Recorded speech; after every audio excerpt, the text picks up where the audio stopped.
You're about to listen to episode 3 of the SMA My Way podcast. Accessibility is important to us, so if you'd like to listen along with subtitles, you can follow the link to our YouTube version in the episode description. There, you will also find the link to the transcript of the episode. Hi, I'm Martyn Sibley. This is my episode of the SMA My Way podcast.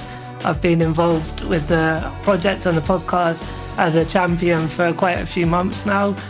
Really been amazing to talk about my passions of travel and entrepreneurship, and that's why today I'm chatting with my good friend Josh Wintersgill, who I remember meeting first ever time, I'm gonna say 7-8 years ago roughly, and Josh and I connected on those two topics and lots of other things, obviously both having SMA as well, and we just haven't stopped talking since, and it's a nice opportunity to share our story and our conversations with you today.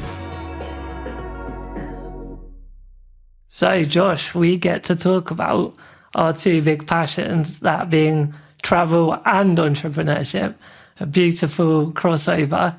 And I thought it'd be a really nice way to kick off, just to hear a bit from you around, I guess, kind of where the passion for travel started. And we can obviously look into entrepreneurship and business a little bit after. But I'd love just to hear your experiences of travel, the good, the bad, the ugly as well. Yeah, I think it's been, a year and a half since we last did a podcast. It's nice to get back and do this type of stuff. So yeah, thanks for having us. Travel for me started, ever since I was a kid. I've always been interested in aviation. I think my granddad used to have these these quirky little World War books with loads of different models of German and Russian, American and British aircraft, and I was always quite fascinated by it. And then there was lots of books around commercial aircraft as well. And I think I also had quite a fascination for kind of World War, which is a bit weird growing up as a kid. I've just always been fascinated by the RAF as well. So growing up, I always wanted to be an RAF pilot. And obviously, with our condition, it became quite apparent that being an RAF pilot wasn't actually going to be a realistic goal. And Nan used to take us as kids up to the airport. I was just in my element, right? I was just sat there eating sandwiches, watching planes take off. Yeah, ever since a young age, I've always been interested in aviation generally, and then combine that with kind of traveling as a kid with SMA, with Nan and stuff, going to Tenerife quite a lot. I think that just kind of kick-started my interest in travel, I suppose. Amazing. So there you go. Two more similarities. I also had, I don't say weird actually, but I had a strong obsession with World War II when I was growing up. So there's definitely another thing that I hadn't totally known you were so into it as well. And Tenerife, as you do know, is one of my big places visited. But it's interesting as well, your passion was around almost the act of flying as much as going to another destination. For me, it was very much about wanting that bit of warm sunshine in the winter, loving going to new places. I'm sure all that resonates with you as well, but I just thought that was quite interesting that for you, the actual planes and the actual act of flying is something that you're very interested in and passionate about. Looking at the challenges that we face as people with SMA, I think it's pretty obvious to say flying is one of them. But just generally speaking, when you used to go to Tenerife, when you travel now for work, for leisure, it'd be great just to kind of quantify and just give a bit of texture around the things that you find most challenging. I think since sort of when you're younger, you're much lighter, much more mobile in some respects, depending on where you're at in your SMA journey, I suppose. And there was certainly when I was sort of 5-6 years of age, there was a lot less to think about. It was just a case of, I could kind of stumble my way onto a plane. I didn't, Nan or family didn't really have to worry about kind of lifting me onto a plane at that point. And obviously, as I've grown older and the condition deteriorating, it got to the point where Nan then started carrying me onto a plane.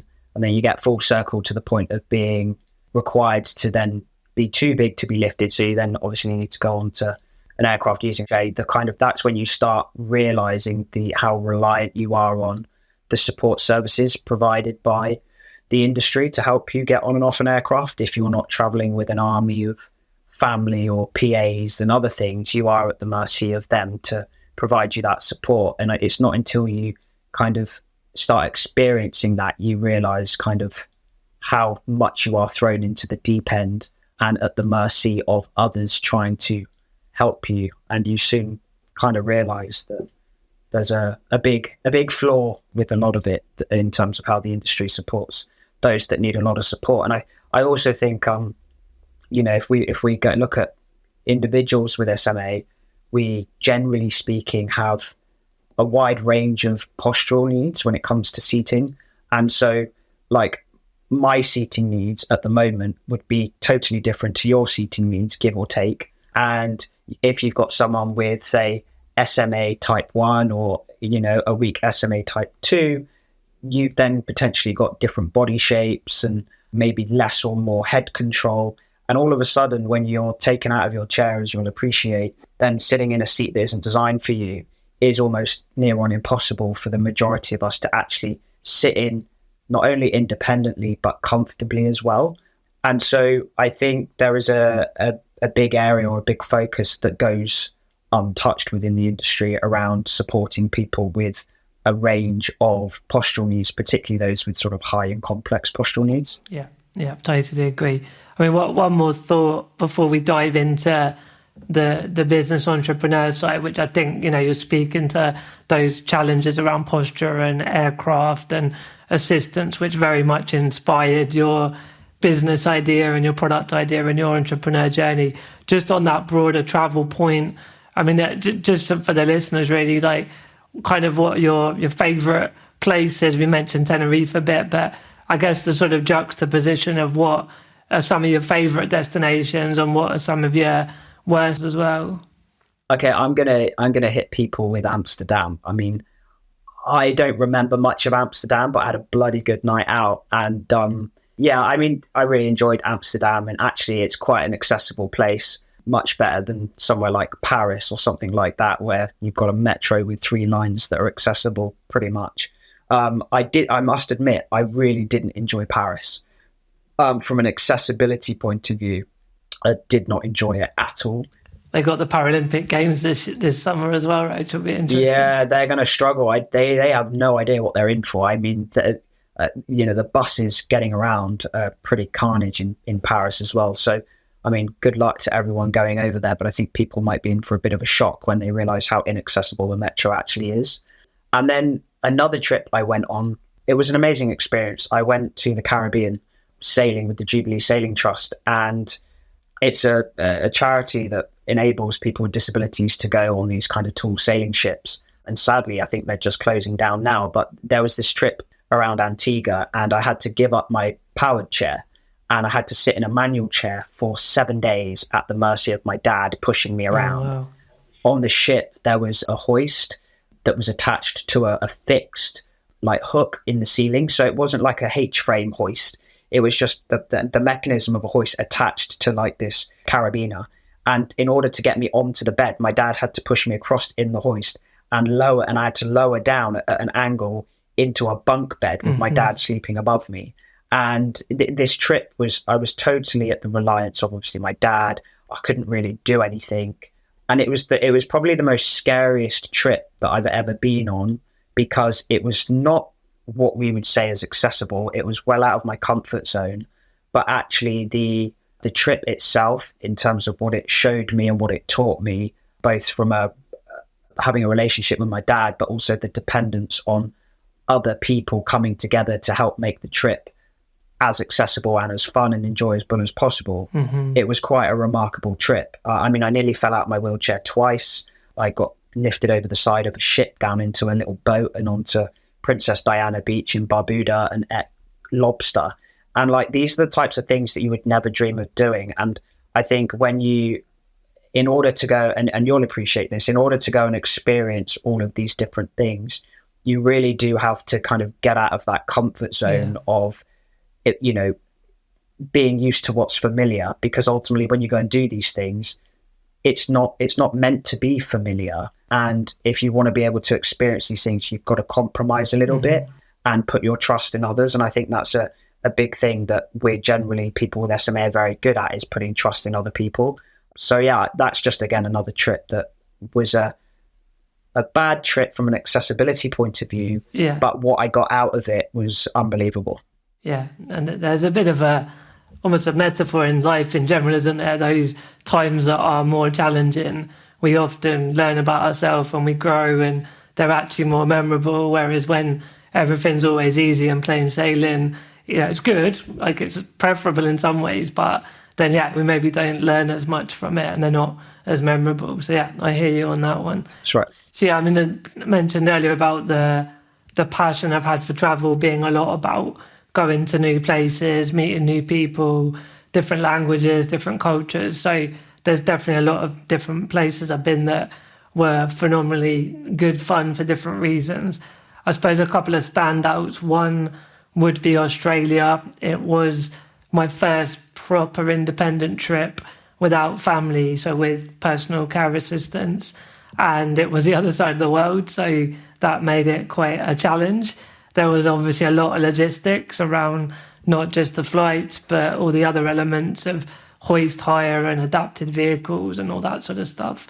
But yeah, it was cool to see Sydney and Melbourne. Yeah, just to have that globe-trotting other side of the world experience was really cool. Obviously, being in Australia, the language was the same and a lot of the culture was the same. Another trip would be Japan, just because it was otherworldly. It's so amazing with the obviously the language, but the different customs and the rituals was really cool. And I've spent a lot of time in Spain.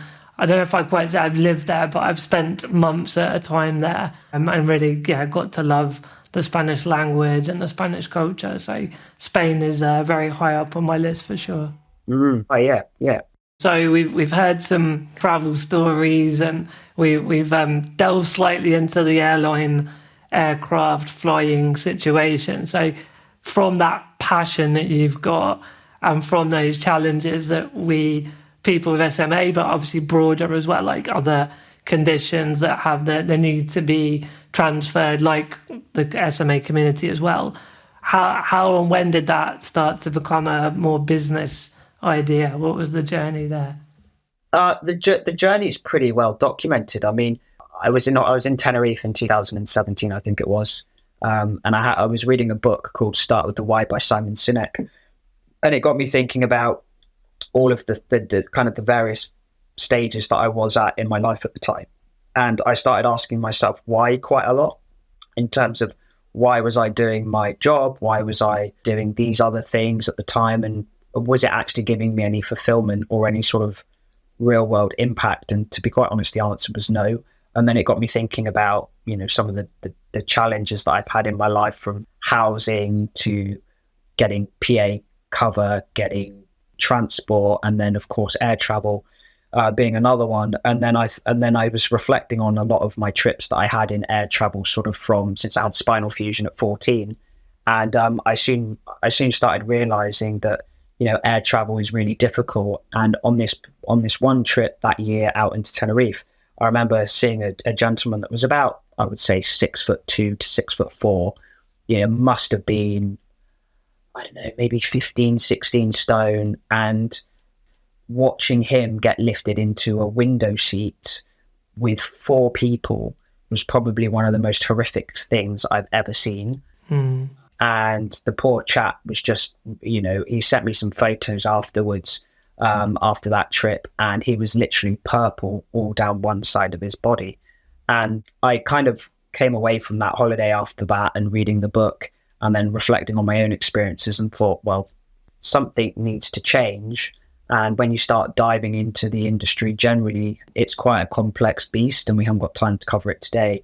But it led me down a very quick route of trying to create another type of device to help transfer people on and off an aircraft, where they weren't reliant on the airports or airlines providing the equipment, because we know today that even if they do have equipment, it's either staff don't know how to use it properly, or 2, you request to use a hoist and it's not there, and it causes all sorts of logistical problems. So I wanted to remove the reliance on industry to provide the equipment so that people, when they travel, have the ability to take their own equipment with them.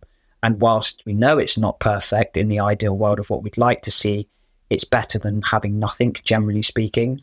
And I think giving passengers the ability to choose what equipment they'd like to take and use based on their needs, and giving people the option rather than being forced by industry to say, no, you have to use this. It's always making sure that you're putting the choice for the passenger first and not letting the industry tell you what's best for you that they need to use. So yeah, that's kind of where it stemmed from, really.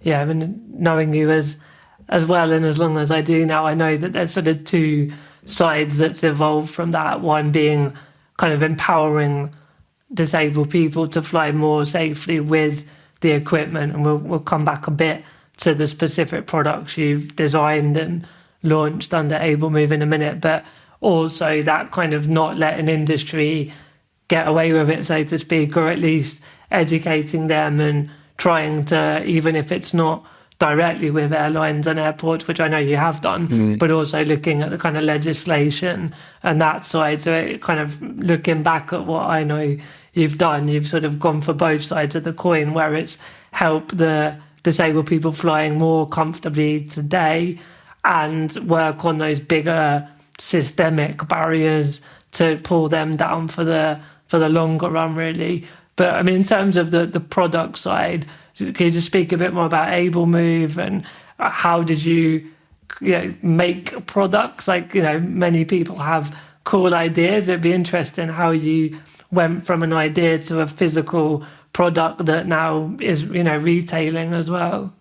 Yeah, so we just basically we have slings, leg straps, and other kind of daily living aids in our business. And the main ones that started out was the slings. And we reached out to a manufacturer that produces slings in the UK and gave them the idea that I had at the time of a sling that we would like to use for the industry. And there was a bit of conversation with them about kind of the design elements of it and trying not to overcomplicate things.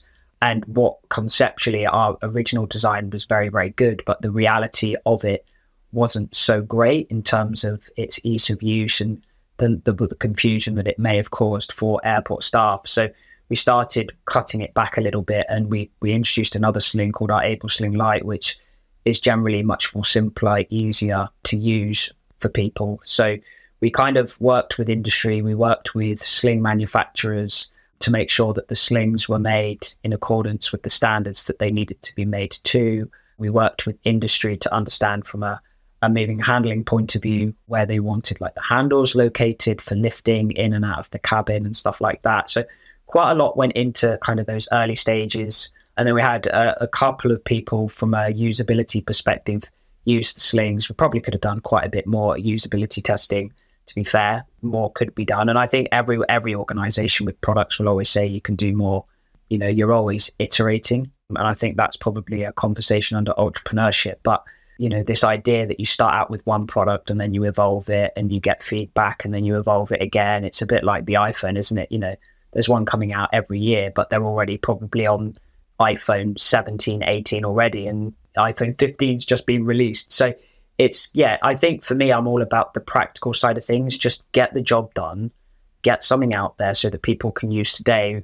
I think we get a lot of people that talk a lot and say a lot, but don't actually do a lot. And I think it's nice to have products that help a certain set of people. It may not be helpful for others, but the point is that it is adding value to people out there and giving people a much better way of traveling generally. And I think for me, that's quite empowering. So we're just working on another product actually in Canada to actually build out a brand new device that can be used on aircraft to support people with complex postural needs, so that you won't need to be lifted in and out of an aisle chair. You imagine being lifted from your chair into this device, and this device will take you into the aircraft, and you will be transferred in this device, and you'd be slid straight over the aircraft seat and secured into the seat. So there's no physical lifting inside the aircraft.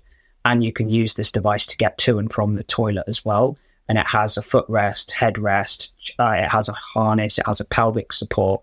So for people with like cerebral palsy that have a tendency to push themselves out of their chairs, it will have all of the right support equipment on it to keep somebody independently and safely secured for a flight.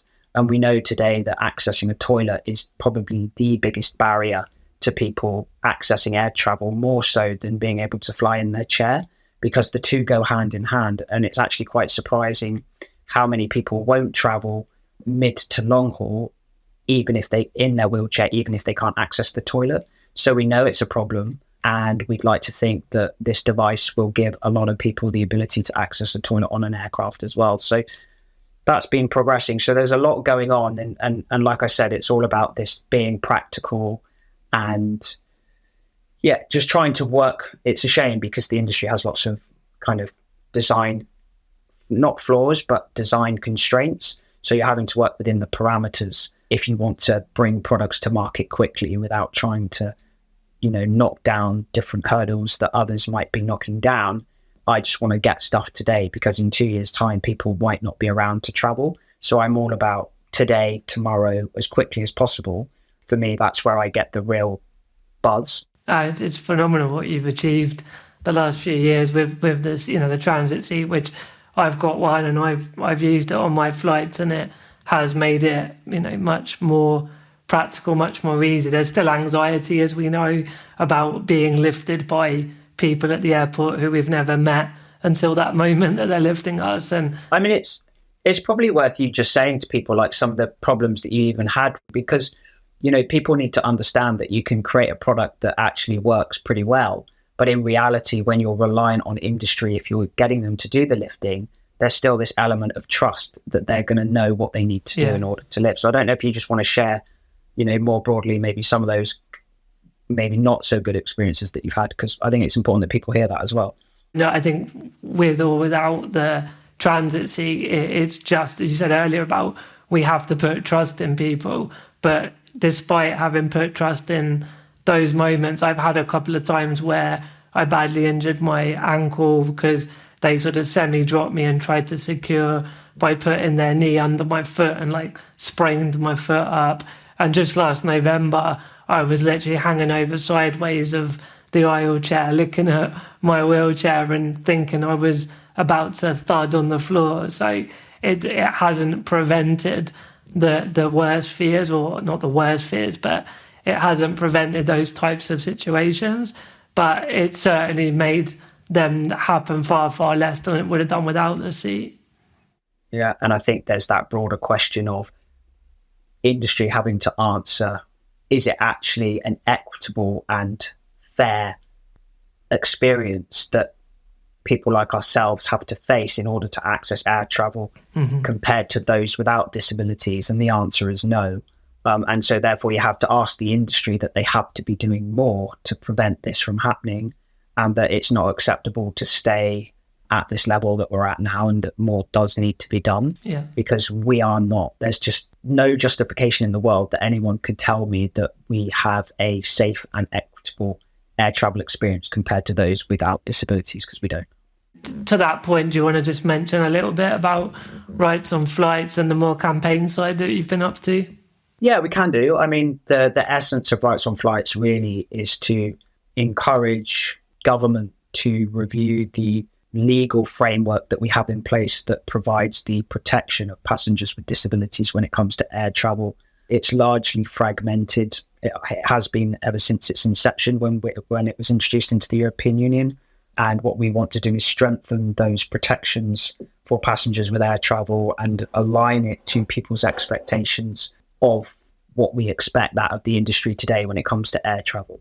And there's a whole heap of stuff in there. It's not just pertaining to people with physical disabilities either. But when considering individuals with SMA, the things that we've got in there that we would like to see government start putting pressure or introducing into legislation is things like not having to pay for a PA ticket. The industry, for example, requires people that can't evacuate independently to travel with a safety assistant. And that's a requirement imposed by the industry based on safety grounds. Therefore, they are choosing to put that in place.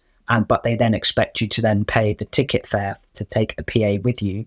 So I think what we're trying to do is get the industry to waive that cost. So like today, if you were to perhaps go to, don't know, a theatre or a conference, you don't have to pay for a companion to go with you because they're an extension of you to enable you to do the things that you need to do. So it's a bit of a penalty that we face when it comes to accessing air travel. So that's one of the things we're trying to look at improving. Thank you for listening to part 1 of my SMA My Way podcast episode. If you would like to hear more about mine and Josh's travels adventures, our discussion on the challenges of tourism, and our general hopes for the future of that, then check back in when part 2 goes live. For more information on SMA My Way, please visit global.smamyway.com. Thanks everyone for listening.